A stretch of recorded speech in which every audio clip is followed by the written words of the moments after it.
জেলা সংগঠনের এমপিদের বলয় ভাঙতে যায় আওয়ামী লীগ। ৩১টি জেলার প্রস্তাবিত কমিটি জমা পড়লেও এখনই তা কেন্দ্রের অনুমোদন পাচ্ছে না। পকেট কমিটি বা বিতর্কিত কেউ ঢুকে পড়ছে কিনা চলছে তার যাচাই বাছাই। আরো জানাচ্ছেন মহসিন কবির। দল হিসেবে আমরা যে অন্য দল করোনাকালের মধ্যেই দলীয় কার্যক্রম শুরু করেছে আওয়ামী লীগ। এরই মধ্যে অনুষ্ঠিত হয়েছে সভাপতি মণ্ডলীর বৈঠক। এর বাইরেও কিছু দিবস ভিত্তিক কার্যক্রম হচ্ছে। তবে সারা দেশে দলীয় কাজে গতি আনতে উদ্যোগ নিয়েছে আওয়ামী লীগ। এজন্য চলছে জেলা কমিটিগুলো পূর্ণাঙ্গ করার তোড়জোড়। জন্মশতবর্ষের প্রস্তুতি ছিল, পরবর্তীতে বৈশ্বিক যে মহামারী করোনা, এ কারণে এসব কমিটি যথাসময়ে আমরা পূর্ণাঙ্গ করতে পারিনি। জেলা কমিটি ছাড়াও দলের ঢাকা মহানগর এবং সহযোগী সংগঠনগুলোরও পূর্ণাঙ্গ কমিটির প্রস্তাব চাওয়া হয়েছিল। নির্দিষ্ট সময়ের মধ্যে তাও জমা পড়েছে। নভেম্বরেই এসব সংগঠনের সম্মেলন হয়েছিল।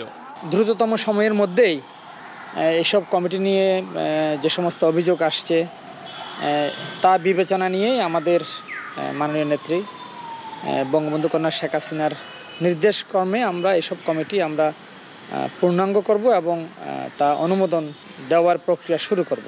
আগামী মাসের ৩ তারিখে আমাদের সংগঠনের কেন্দ্রীয় কমিটির একটি সীমিত আকারের সভা অনুষ্ঠিত হবে।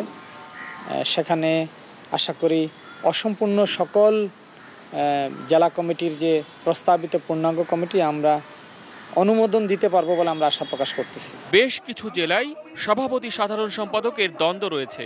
তবে কমিটিতে তার ছাপ দেখতে চান না দলের হাইকমান্ড। কোনোভাবেই আমরা বানরের পিঠাভাগ হতে দেব না।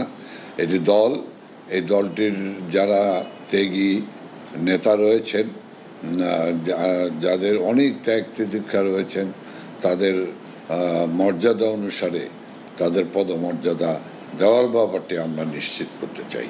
টানা ১২ বছর ক্ষমতায় আওয়ামী লীগ, তাই অনেক জেলা কমিটিতে স্থানীয় এমপিদের বলয়ের বাইরের নেতাদের মূল্যায়ন নেই।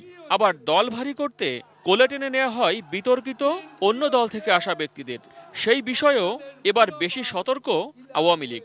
বলয় ভাঙা সম্ভব, বলয় এমন শক্তিশালী না, দলের শক্তির চেয়ে বলয়ের শক্তি বেশি হতে পারে না। যে যত কিছুই করি, আমরা যে যাই করি, আসলে দলের পরিচয় আমরা একজন মহরথী হয়ে যাই।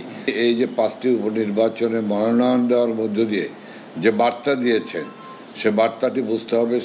জননেত্রী শেখ হাসিনা কিন্তু বার্তা দিয়েছেন যে কোনো জায়গায় কাউকেই কোনো রামরাজত্ব কায়েম করতে দেওয়া হবে না। দলীয় কাজে গতি আনতে এবং নজরদারি বাড়াতে এবার বিভাগীয় কমিটি করবে আওয়ামী লীগ। যে কমিটির প্রতিটি নেতৃত্বে থাকবেন একজন করে সভাপতি মণ্ডলীর সদস্য। মহসিন কবির, এটিএন নিউজ, ঢাকা।